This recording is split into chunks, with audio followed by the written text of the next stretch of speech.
day to you wherever you're listening, wherever you're watching. You're welcome back to Mindful Capital on Glow TV. My name remains Ayobami Enitilo, and as always, I have with me in the studio today our resident sage in the house. That is the person of Dr. Ezekiel Akonde. Doctor, welcome back to the show. Thank you, Enitilo. Right. So I know you have a new, interesting, exciting topic for young people today. Yes, it's more or less it's around the same topic of finance. Finance, because when you are financially independent or financially free, I would say you have a lot of freedom. Yeah. It's like you don't get oppressed easily. Yes. You have you're free to participate. You participate at will. Yeah. You vote for whoever you want to vote for. People can't employ you as a thug. Yes. Because you are young. Yeah. You really want to take this country back. Because with 70% young people, I don't think this country, you would have the opportunity for leadership. I think you're right, Doctor. Without financial independence, there's no taking the country back from anybody. You have no power to do that. Because those people, because the old people, because they have a lot of money, resources, they control you. They hire you to do dirty jobs in politics. They don't give you opportunity. They hold opportunity for themselves. The young people are at their beck and call for anything, at any time. So you have no choice. Hence the significance of it will look as if it depends on them. That it depends on them, and they do. The young people, most young people do. Yes. So you have to seek financial freedom. And it's easier now than before. Because like I always say in my program, where there's problem, there's money. Yes, there's money. So if you want to know where the money is, that's where the problem is. Yorubas will say Igbelowowa. Like where that disgusting thing is, that is where that's where the money is. All right. So if you want to succeed, go look for people to help. That's the trick. The more people you help, the more money you make. You can make. So it's very, very important. I drive this part in. And I think I intentionally had that when you said the more people you help, the more money you can make. Because there's no certainty you can make money if you don't know. Because you said something towards the end of last program that people need to learn how to sell themselves, how to market. That is attached to all the ideas of becoming financially free as well. So yes. Yeah. Because if you are free, you are free. Yeah. When you are financially independent, you have freedom. Especially as a young person. Yes. You have freedom. Yeah. All right. So it's very important to know how to make this money. Okay. Today I was reading from Arise TV. Okay. I saw a caption that more Nigerians are dollar millionaire. Wow. More Nigerians in Nigeria. In Nigeria. More of them now have become millionaires in dollars. Yes, more of them have become millionaires in dollars. Wow. That can be you. You see, you won't believe it. Yeah. And now you ask, how? What did they do? There's mindset issues. Yes. There's knowing how to harness the opportunities that are available. There's knowing how to search for problems so that you can take advantage of finding a solution to it. You get it?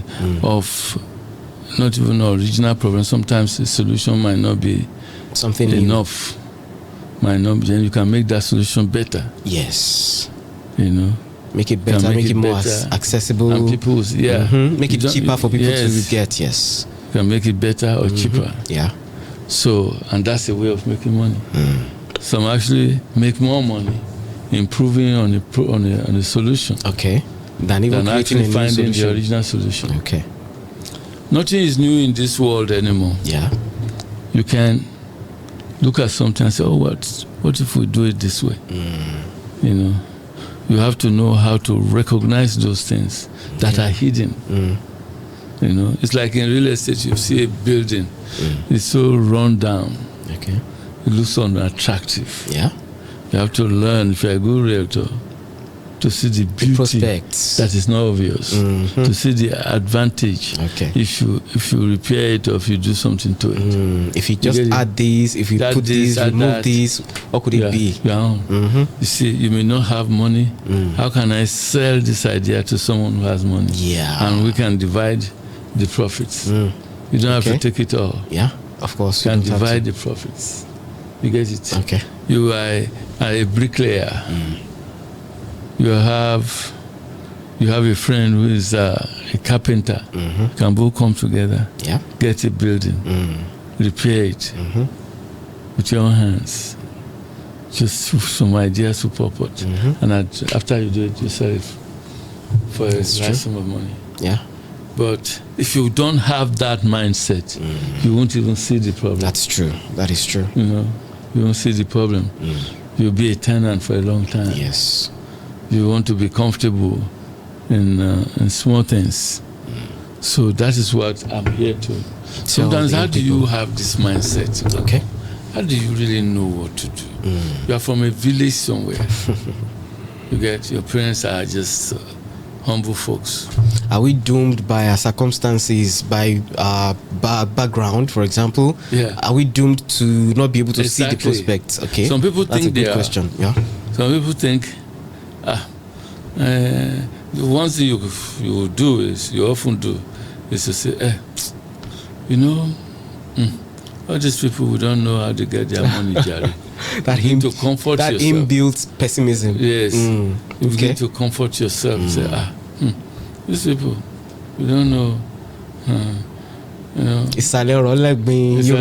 Exactly. You begin to talk. Yourself, give your,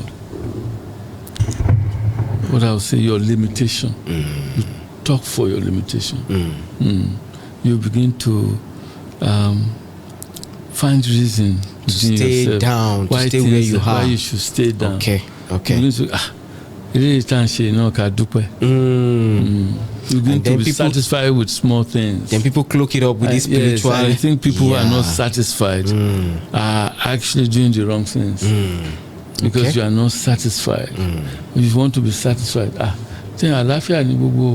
if you just have you can eat and what else do you want? And you begin to be happy with where you are. Before we go deeper, Doctor, I need to ask this question because I know you've spoken before in on our radio show about the need to be thankful, especially to God or to other people who are helping us and all that. Now, I want to separate the two. How can someone be thankful to God and at the same time be hungry for more in life? Without the two clashing? No, they don't clash. Okay. You see, wanting more is normal. Okay. Not wanting more is abnormal. How you want what you want is what is important. All right. See, if you give value to something, if you are giving value to yourself, you are creating a situation, you are creating solution. That's a ministry. If you are creating solution for things to get better, if you are creating solution for people who don't have housing, to have housing cheaply, that is fantastic. Yes. That is the work of God. But if you are cheating your neighbors and you build the buildings stay unstable, that's a different thing. Okay. That is greed. You want more, but the way you want more is true greed. And as you are doing it, and you are thankful, 5 reasons why you are thankful. Just say it every day. Okay. And I think that's the way to go. Okay. Don't be afraid. Ambition is normal. Actually, there are few people who don't have a desire. Even billionaires want to do more. Yes. Because they want to know, if I can help the whole of Africa cure HIV. That's the way Bill Gates think. Yes. If I can polio, Elon Musk wants to make Starlink available everywhere around the world. Yes. That is his happiness. And you cannot do that by not having money. If I can help my town people now, with farming techniques. Yes, new modern farming techniques that will make agriculture explode. Yeah. And if I do, that's fine. Yeah. How do I now say I help all the people? I give scholarship to everyone. Wow. I will have to want more to be able to do more. Yeah. And people are even going to ask for more. Yes. Yes. You have to do more to achieve more. Yes. That's beautiful. In fact, there's a point where you get to where you don't do much for yourself. That's true. That's true. You don't do much because you really don't need that much anymore. Okay, yeah. You want to do, even if it's ego-driven, you want to do more for other people. That is true. That is true. You want to do more for other people. You want to say, okay, you eventually gave 20 people scholarships to the university. And it's not like that's the biggest number you could do. Yeah. But you are thinking, if only I had money, I could do 100. Yeah. I could do 200.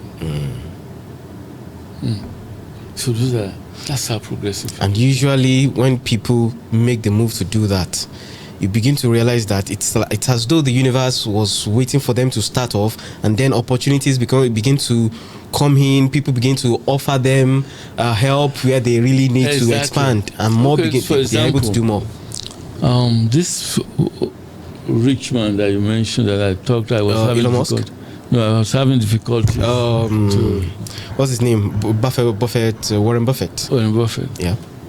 He's willing all his money to Bill Gates. That's crazy. The NGO of Bill Gates. Because Bill Gates is doing so much around the world. So he's giving him all his money. That's crazy. He called all his 4 sons, I believe. Some are doing great, some are doing give them $1 million each. That's the rest. That's why the rest would. To Bill Gates. And not to Bill Gates alone that's doing that. Most rich people in America, that's what they do. Yes. Before they leave, they just say, if you pass these things on to your children, you're in trouble. Yeah. How can you give a child of 18 $1 billion? You ruin his life. Yeah, that's true. You see, so it's a smart thing. I've gotten money. I'm going to give you enough so that you can create your own opportunities. Giving somebody $1 million, it's not easy money. So it reminds me of the movie. I don't know if you've watched it. It's a very, very good movie.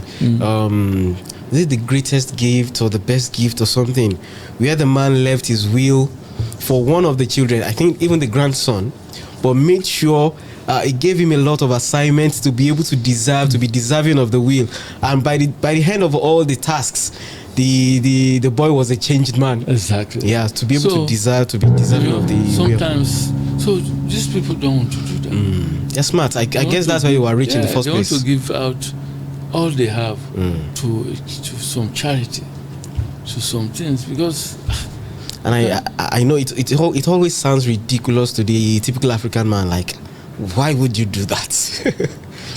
Because we just cannot put ourselves in that frame of mind. Rich people today, some of them they are spoiling their legacy because they left their money with their children. Okay, for example, the guy who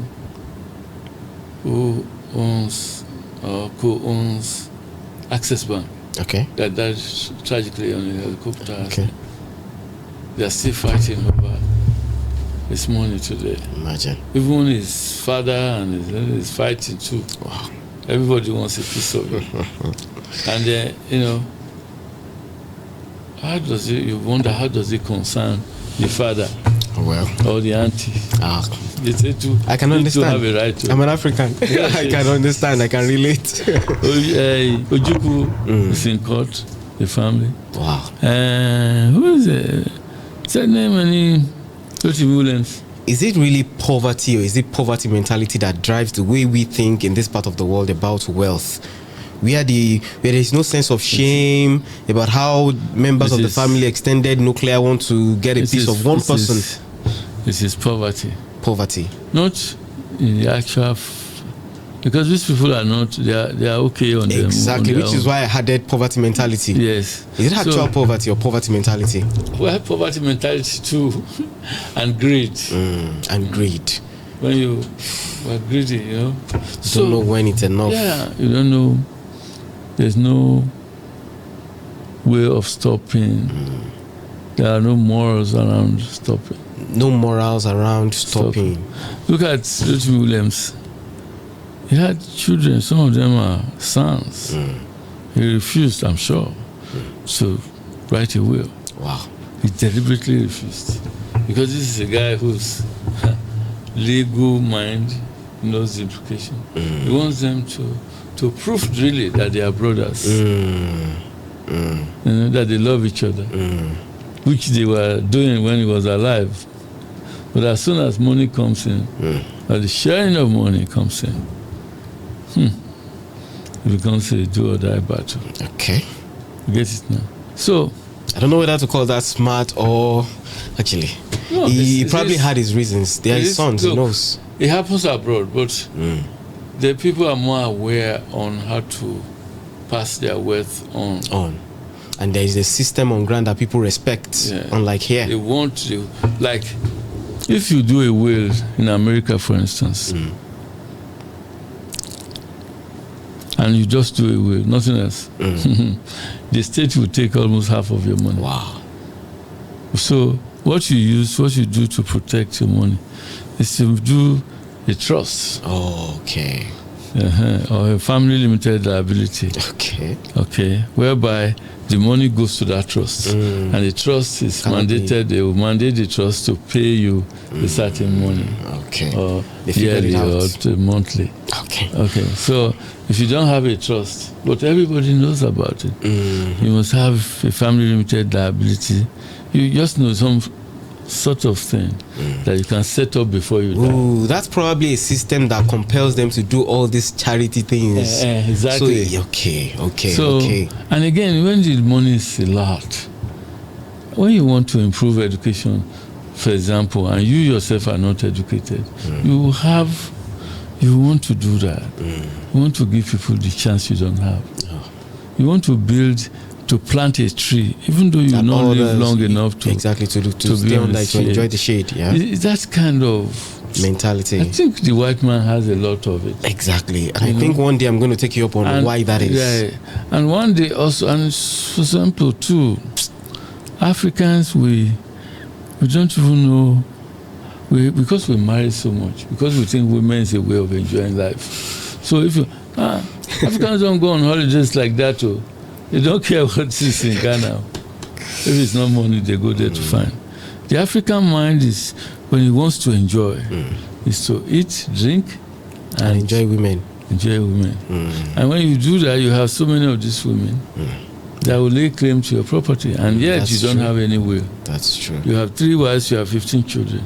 That is, you don't. Then they'll battle. Okay. They'll say, well, they say, okay, you did this in hospital. Oh, yeah? He wasn't fine then. We know he's mentally crazy when he was dying. We begin to find out, and they would be locked up in court process for many years. So today now I think let's go on a short break, doctor. When we come back, we'll get right back. I love I will call them diversions, not distractions, because they are necessary to understand the way the African mind works, because they are our primary targets for this message. So we want to make society better. Yes. So please stay tuned. When we come back, the program is still Mindful Capital. We'll get back into the topic of the day. Stay tuned. This is Glow TV. New episodes every week. Right, ladies and gentlemen at home, welcome back to the program. It's still Mindful Capital, and we still have in the studio the person of Dr. Ezekiel Akonde, our resident sage on the show. So we were about to get into the crux of the matter for today, for this episode of the program, and we will be talking about money, purpose, and what you've probably never heard of before, because I loved when Doctor said it. Money, purpose, and the African dream. We've all heard of the American dream, but not the African dream, doctor. So please. It's an African dream. Yeah. Because African is things are changing rapidly across the continent. Okay. You know, we are not where we want to be. Even let's take Nigeria. Okay. All right. Things are changing. People are getting more aware about their resources and what they can do about it. Somebody predicted many years ago that anytime soon, the greatness of Nigeria will be recognized by all over the world. The greatness of the country or of the people? Of Nigeria. When you talk about Nigeria, you're talking about the people. Will be recognized. Not only in terms of resources, but in the terms of human potential. You know? Now, right now, Nigeria is the most... let me just... Recently, the Central Bank was awarded #1 in the world. The Central Bank of Nigeria? Yes. Wow. In the UK, #1 in the world that has made tremendous improvement. And when this guy was getting the award, I was surprised. Wow.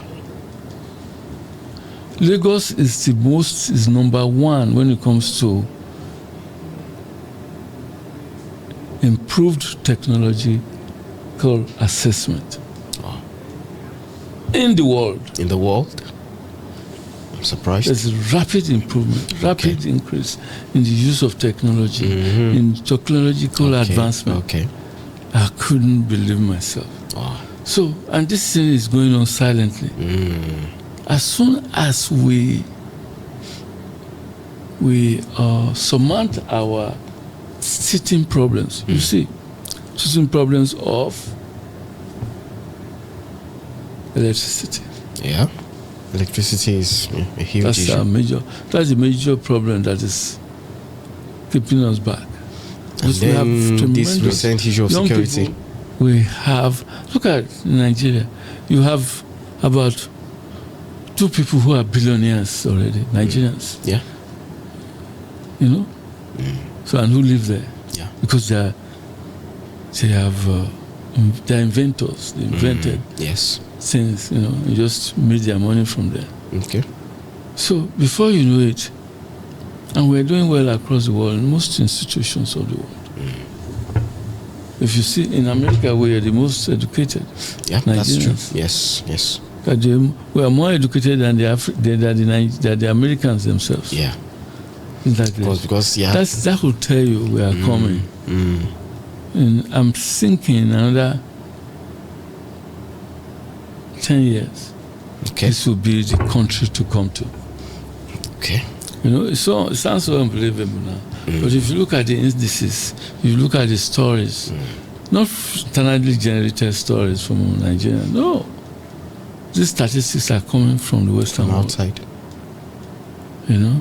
Although we still have problems of poverty. Yeah. Just like India. India has had tremendous growth in the last 10 years. Yes. Yet there's still so much poverty. In fact, there was a point where India was #1. There are lots of people. Poverty. Yeah. But now, maybe somebody says it's Nigeria that's #1. I don't think so. I don't think it's that bad. So, but we are just sarcastic. We are pulling out of frustration. We are pulling this country down. Our words. I tell you, usually talk about by their words, they're justified by your words. They're condemned. You know, because there's frustration within you. That's why what you dish out to be is a frustration. It sounds frustrating. Yeah. Because you yourself, you know, maybe your personal life. Yeah. It's not working. Yes. You think that in this country, forget about this country, is gone. Remember the man that was interviewed during a particular fuel hike in a particular year. There was a queue at the petrol station. It was very funny. People just turned him into a meme. He said that everybody should die just because he'd been queuing for 3 days. Exactly. And he had spent the money he was going to use to buy the fuel to eat. So he felt everybody should die. And that's understandable because of the situation he has found himself in. But until that segment of the people that has abject poverty, until we can cater for them, give them opportunities, give them the knowledge to fend for themselves, to do things for themselves. Teach them how to fish rather than giving them until you fishes. can do that. When we do that, you see, you see people contributing more to the society. You see people contributing more, and people being happy within themselves, and so contribute, they pay taxes now. Yes. Instead of saying, perhaps even employ. What are they doing the taxes for? They are eating it now. That would be the question when you have nothing to contribute anyway. They say, they are eating everything. Whether they are eating everything now. Yes. What are they using? The ones that they they've don't gotten? use it. Even the roads, Calabar, Lagos Express. Yeah. If you see what people say, it's not going to happen. No, they're just using this part to cajole us. Yes. You know, these people, that's how they do. They've chopped the money already. Yeah. They just want to. They begin to look for reasons not to participate. Yes, you can use a reason to air your frustration. I believe. Yeah. There's some of these things people think, no doubt, but the vast majority, they are well-meaning. They are doing things for the good of all. You know, it's only that water has passed Gary. Yeah. It's a big population of people. You know, But I've never seen anyone who is doing well personally, who is probably started off a new business, employed a couple of people, the business has good prospects, complaining about all these things. No. They are looking at how they can get better. Is a spell you cast on yourself. That's what complaining is. Keep your mouth shut, for example. You don't have any positive thing to say. You don't have any point to do. Okay. But if you have a right mindset, opportunities will come to you. Yes. You can start small. There's nothing wrong in starting small. You said that a lot. Small, yes. you scale, you move up, you know. So it's good. So the dream of the African continent is the dream of us. Start from Lagos to Nairobi to Ethiopia. There are development. If you see Ethiopia, Ethiopia is half of, it's 100 million people, more or less. You see what is going on there? Or which country again is this? That the development there, they had just one president, and that one turned the whole place around. I forgot that country. An African country? Yes. Okay. I was just listening to, turn the whole world around. Made things for Tanzania. Tanzania, okay. I've not heard of Tanzania in a long time. Development. The guy died now. But when he was alive, I think he ruled for probably 4 years. You know, he just died of heart attack, they said. People believe it was attack. Chinese that killed him because they wanted the mineral resources of that country. I don't believe so. But he did a lot. He built so many infrastructure. The people really, you know, and he stopped corruption. The same corruption there is similar to what we have here. Of course, similar in it's almost the same in every African countries. Yes. Yes. The inflation of contracts. Nigeria. Oh no, it's all African countries. You see, people who have multiple distance, they put their money there. A bridge takes like 4 years to be built. Inflation of contracts, it's the usual thing. Contracts, yes. You get it now. People just don't want to do their job. When they came in, just say, they found the money to build bridges, to build waterways, to build modern train stations and train network. You know? So that sometimes leadership is very important. Okay.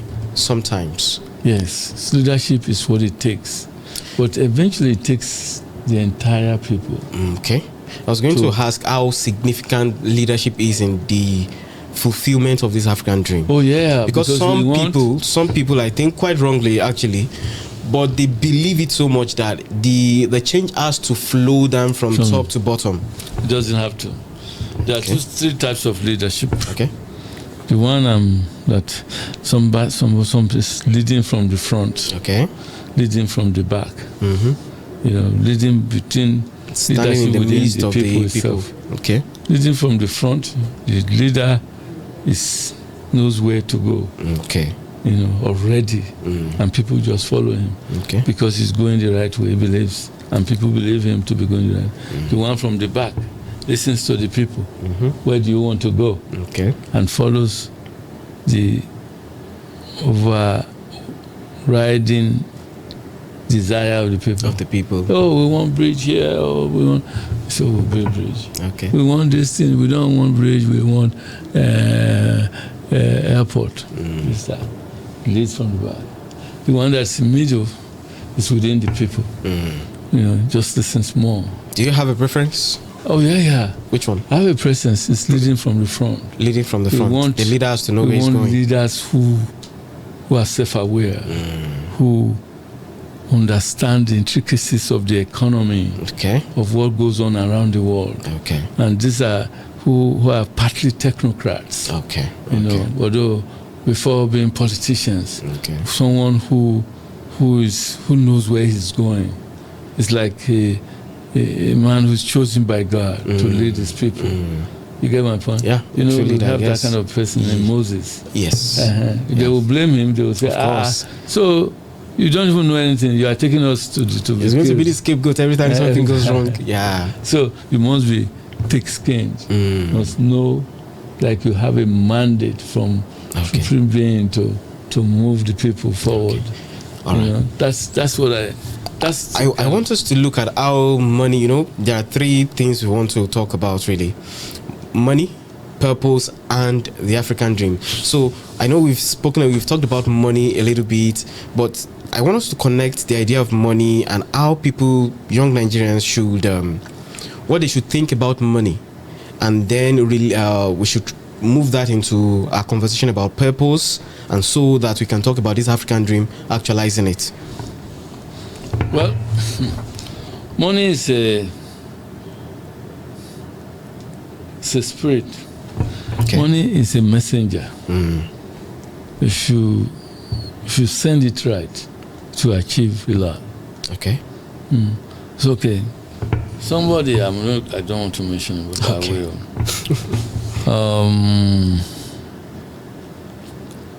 One politician. Okay. I've forgotten his name. This guy was a former head of service for the Federation. For the Federation. In Nigeria. And he's now, I think he's in ADC right now. Okay. He left APC too. He was talking about Tinubu. But it's instructive. When he said something, he said, Tinubu is not materialistic. Okay. And although he has a lot of money. You see, that the problem he has is that he eats, I think it's corn every time. That's what he eats. Okay. That's why he's unhealthy. He said he eats some, I've forgotten what he... And you believe that? Oh, yeah. Okay. These are people who know him. Okay. Okay. He believes money can do work. But part of work is not to sit down and get a sumptuous meal all the time. If you go to him and say, your child is in hospital, give it to me. Okay. No publicity. You get my point. Okay. If you go to him, I want to contest, like he did in Niger and most of these northern states. I don't have money. I don't have enough. Just okay. He told one governor to be. He said, does Buhari support it? He said, yeah, he supports my ambition. Okay, we'll see what God can do. One day he just found a lot of money in his bank account. Meanwhile, he's simple. He eats simple stuff just to keep the belly together. Okay. But he spends lavishly. Okay. Sometimes maybe to get the goodwill of people. Yeah. Okay. He just loves people. He loves to give. Okay. To others instead of himself. You get my point? So you find a lot of people like that. Another one that I also like is Abiola. Oh yeah. He had, how many houses does Abiola have? Probably he has one in Abeokuta, one in Lagos. I don't know, maybe another one. The personal, the one he has for himself personally. Yes, these are personal houses. Okay. Yet, you cannot see him. Just see him one-on-one without getting something. You cannot meet him without being benefited financially or otherwise. Okay. But for himself, he is done. He doesn't give to himself. He gives to, he builds houses for people, builds mosques all over, builds churches too. Just doing for others. But that's yourself, you know. Because when you have a lot of money, it doesn't mean if you enjoy akamu, that's not what you drink. You still drink it. You might, if you like akamu or pap with akara, or morning, that's it. That's what you want. So you don't, because you have money now. What can you do with akara? After eating pizza or this ridiculous Western meal. Yes. Okay. So and all this is based on the idea that money is a messenger. Money is a messenger. Don't elevate it to an altar and worship it. When you make the God of it, you worship it, you put it on an altar, you want people to come and worship you because you have. Abiola was known to when he had Concord, and the editor-in-chief of Concord had problem with his first wife. Because the first wife came to Concord and said, "Bring me on the money." The was harassing that guy. I said, "Open this drawer with money," and he took some money and went away. When Abiola came and heard, and I think maybe it's Onobule, I've forgotten the story. People, please help me. Okay. So I said, he came and prostrated completely for that guy. He said, "I'm sorry. It's me. It's my problem." So the guy said it. You get it?